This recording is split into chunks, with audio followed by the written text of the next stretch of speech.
నమస్తే. Welcome to okay TV. Telangana రాజకీయాల్లో ప్రస్తుతం అత్యంత ఆసక్తికరమైన ప్రశ్న ఏదైనా ఉందా అంటే అది ఒకటే. బీఆర్ఎస్ నిజంగా ముగిసిపోయిందా? ఈ ప్రశ్నకు వెంటనే అవునని చెప్పేవాళ్ళు ఉన్నారు. కాదు అని చెప్పేవాళ్ళు కూడా ఉన్నారు. కానీ నేను ఈరోజు మరో ప్రశ్న అడగాలనుకుంటున్నాను. బీఆర్ఎస్ ముగిసిపోయిందని చెబుతున్న వాళ్ళు ఏ ఆధారంతో చెప్తున్నారు? మరియు బీఆర్ఎస్ తిరిగి వస్తుందని చెప్తున్న వాళ్ళు ఏ ఆధారంతో చెప్తున్నారు? ఎందుకంటే రాజకీయాల్లో కోరికలు వేరు, వాస్తవాలు వేరు. ఇవాళ మనం భావోద్వేగాలు కాదు, ఫ్యాక్ట్స్ మాట్లాడుకుందాం. మొదటగా అసలు బీఆర్ఎస్ పరిస్థితి ఏమిటి? మొదటి నిజం, బీఆర్ఎస్ అధికారంలో లేదు. ఇది ఫ్యాక్టే. రెండో నిజం, బీఆర్ఎస్ వరుసగా 2 ఎన్నికల్లో దెబ్బతిన్నది. ఇది కూడా ఫ్యాక్టే. మూడో నిజం, కొంతమంది నేతలు పార్టీ వదిలి వెళ్ళారు. ఇది కూడా ఫ్యాక్టే. అయితే ఇక్కడే మరో ఫ్యాక్ట్ ఉంది.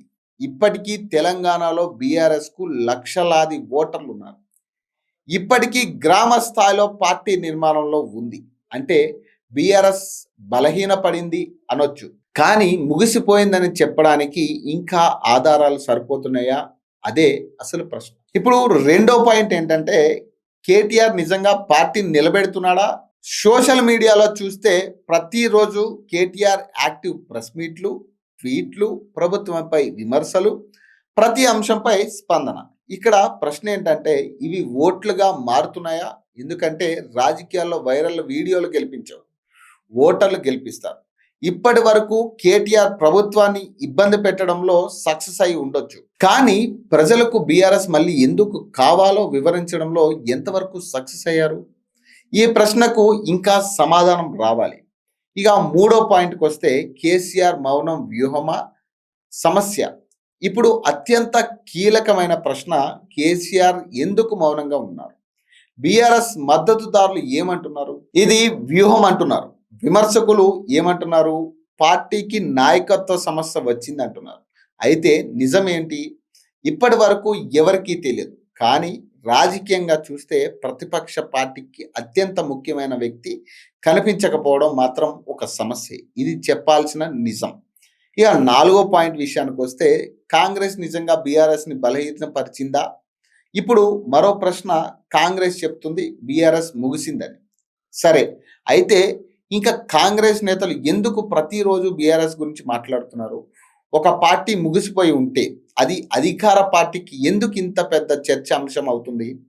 ఇక్కడే రాజకీయ వైరుధ్యం కనిపిస్తుంది. ఒకవైపు బీఆర్ఎస్ ముగిసిందంటున్నారు, మరోవైపు అదే బీఆర్ఎస్ను ప్రధానంగా టార్గెట్ చేస్తున్నారు.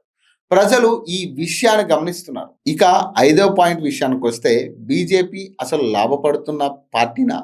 ఇక్కడ చాలా మంది మాట్లాడిన విషయం ఉంది. కాంగ్రెస్ వర్సెస్ బీఆర్ఎస్ యుద్ధం జరుగుతుంది, కానీ లాభపడేది బీజేపీ అయ్యే అవకాశం ఉందా అనేది పెద్ద ప్రశ్న. ఎందుకంటే రెండు పార్టీలు ఒకదానిపై ఒకటి దాడులు చేసుకుంటే మూడో పార్టీకి అవకాశం వస్తుంది. ఇది భారత రాజకీయాల్లో చాలాసార్లు జరిగింది. తెలంగాణలో కూడా అదే జరుగుతుందా చూడాలి. ఇక ఆరో పాయింట్ ఏంటంటే, బీఆర్ఎస్కి అసలు ప్రమాదం ఎక్కడుంది? చాలామంది అనుకుంటున్నారు బీఆర్ఎస్కి ప్రమాదం కాంగ్రెస్ అని. కానీ నా అభిప్రాయం ఏంటంటే, ఒక రాజకీయ విశ్లేషకుడిగా చూస్తే బీఆర్ఎస్కి అతిపెద్ద ప్రమాదం బీఆర్ఎస్ లోపలే ఉంది. ఎందుకంటే పార్టీకి భవిష్యత్తు విజన్ స్పష్టంగా కనిపించాలి. కొత్త నాయకత్వం ఎలా ఉండబోతుంది? కేసీఆర్ తర్వాత పార్టీ ఎలా నడుస్తుంది? యువతను ఎలా ఆకర్షిస్తుంది? ఈ ప్రశ్నలకు సమాధానాలు రావాలి. ఇప్పుడు నేను ఒక కఠినమైన ప్రశ్న వేస్తాను. 2023లో ఓడిపోయిన తర్వాత బీఆర్ఎస్ కొత్తగా ఏం నేర్చుకుంది? ఏ తప్పులను అంగీకరించింది? ప్రజలకు ఏం సందేశం ఇచ్చింది? ఎందుకంటే ఓడిపోయిన ప్రతి పార్టీ ఒక పాఠం నేర్చుకోవాలి. అది కనిపించకపోతే మాత్రం కంబ్యాక్ చాలా కష్టమవుతుంది. అయితే బీఆర్ఎస్ ముగిసిపోయిందని చెప్పడానికి ఇంకా సమయం ఉంది. అలాగే బీఆర్ఎస్ తిరిగి అధికారంలోకి వస్తుందని చెప్పడానికి కూడా సమయం ఉంది. రెండు వాదనలు కూడా ఇప్పుడే తుది నిర్ణయానికి రావు. కానీ ఒక్క విషయం మాత్రం స్పష్టంగా కనిపిస్తుంది. 2026 నుంచి 2028 మధ్య జరిగే రాజకీయ పరిణామాలే బీఆర్ఎస్ భవిష్యత్తును నిర్ణయిస్తాయి. కాంగ్రెస్ తన హామీలను నెరవేర్చగలదా?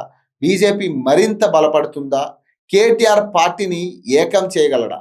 కేసీఆర్ మళ్ళీ యాక్టివ్ అవుతారా? ఈ 4 ప్రశ్నలే తెలంగాణ రాజకీయాల భవిష్యత్తును నిర్ణయించబోతున్నాయి. బీఆర్ఎస్ ముగిసిందా అని అడిగితే ముందు బీఆర్ఎస్ నుంచి ప్రజలు ఎందుకు దూరమయ్యారని అడగాలి.